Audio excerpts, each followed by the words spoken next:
Welcome everyone to the summary of the fifth and, as it turned out, last impulse of the July turn, because in fact the Germans are conceding. Theoretically, I suppose they could still, move about just for the sake of moving about, but I don't really think there's any possibility for them to win this scenario anymore. So that's why the Germans just conceded. Now, what happened?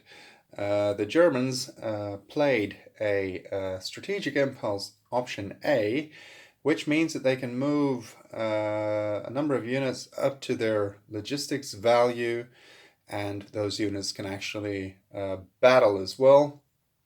They can disengage, they can do a lot of stuff, but you cannot activate any headquarters. That means that you cannot provide any artillery or air support. Now, what did they do? Obviously, in a last-ditch attempt to still take Odessa, they attacked Odessa once again, and I just left these units like this so you can actually see which ones I moved. The German logistics value was 7, so what I did is I moved 2 units out of Odessa, 2 of these, and I moved 2 others back, stronger units, in the sense that they had more pips left, and so that makes for 2 and 4, 6 units. And this was number 7. I moved yet another HQ from the north where it wasn't doing anything anymore. In all honesty, I wasn't quite sure, because I didn't place an axis control marker, if this particular area, number 30, was actually Soviet controlled or German controlled. I just, allowed it to be German controlled for the sake of moving those HQs. It didn't really make much of a difference anymore anyway. Why did I move the HQs? Well, had the game continued, they might have offered at the very least some artillery support next time they attack Odessa. What actually happened in the attack? Well, as you can see, I've had to withdraw the Soviet fleets, because on the previous turn the Soviets played a pass, and that means any fleets there have to be disengaged. Now, that wasn't really much of a problem for the Russians, because the forces there, along with the absorb bonus of 3, 2 for the city, sorry, 1 for the city, 1 for the yellow terrain, you cannot see it now, but it's actually yellow terrain, and 1 for the defensive line, proved more than enough. The Soviets themselves inflicted a total of 4 hits on the Romanian forces, and the Romanians themselves scored 1 hit, but that one was obviously absorbed by either the terrain or the city. I'm not quite sure of the order which I'm supposed to use, but anyway, it didn't inflict any damage, and, well, that's why the Germans conceded. There's nothing they can really do on the next turn to make the situation any better for them. Now, I hope you can see that. What did the Russians do? Obviously, the Germans having played the strategic option number A, well, that means that they lost the initiative disc.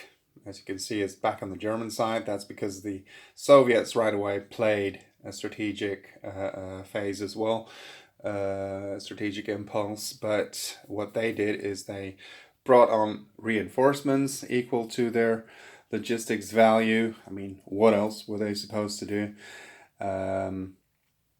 They had a logistics value of 14, 4 for Stalin, 6 victory locations, I believe, 2 non-exhausted HQs, and, easy to forget perhaps, but also the number of, I forgot what these markers are called, but these could be 2, and these are in fact 2 that count towards their logistics value. They control the Sea of Azov, they control the Black Sea.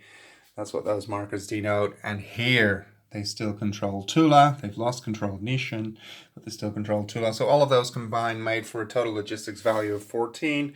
And they drew 13 and chose the last one. Yeah, they hadn't in fact drawn it yet, so they chose this HQ. I forgot the name of the commander, but it's a really powerful one, because it's both a Blitz HQ, and I also do believe this one can command any unit within range, regardless of color. So a really nice units for the Soviets to have. Um, so, as you can see, there's a real Soviet wall already at the end of July. There is no way the Germans are going to make much progress here in the south.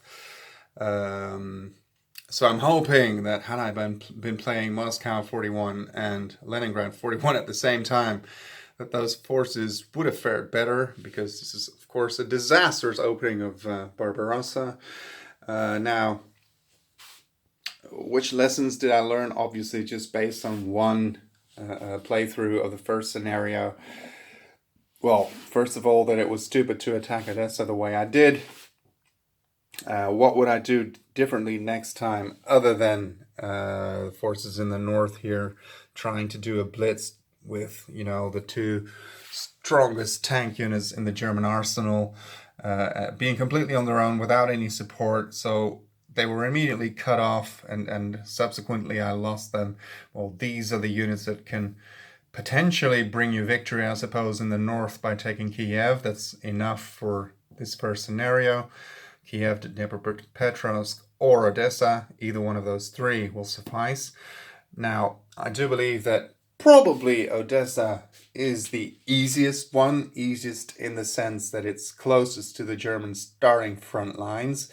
Now, what does it probably take to actually take it and not to suffer horrendous losses and not getting anywhere?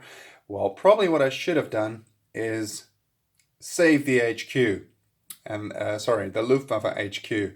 Leave it at strength 4, or at the very least strength 3. So maybe use it once on the opening turn to force a breakthrough, and then not activate it again until it can be deployed against Odessa. And then you could deploy 3 or 4 aircraft, and assuming the fleet would be there then, because in this case, on the previous turn, the Russians could quite safely withdraw it, so they could quite safely play a pass, because without artillery support, without Luftwaffe support, chances of actually taking Odessa are minimal. So that's one of the things I would definitely do differently. So make sure that the Luftwaffe HQ is at full strength, or at least a strength 3, before attacking the city. What I've done now too, even though it's much too late, here you have 2 German HQs,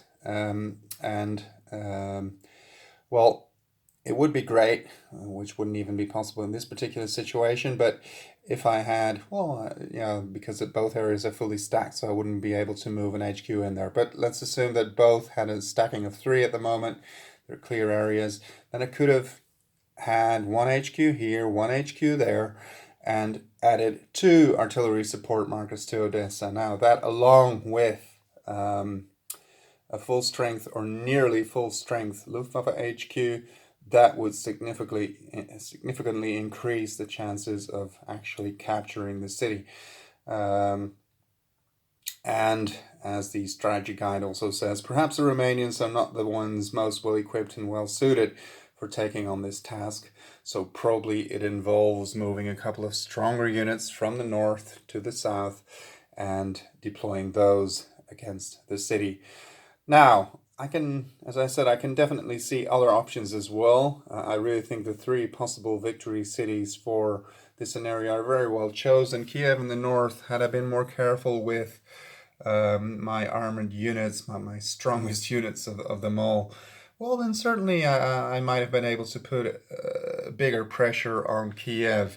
Guderian is the only one who actually did his job. He cut off the northern supply routes, and had I used some units here, rather than going south or not really doing much, had I been able to force a breakthrough here, I might have been able to cut off those forces, and in a sort of pincer move. So Kiev is an option as well.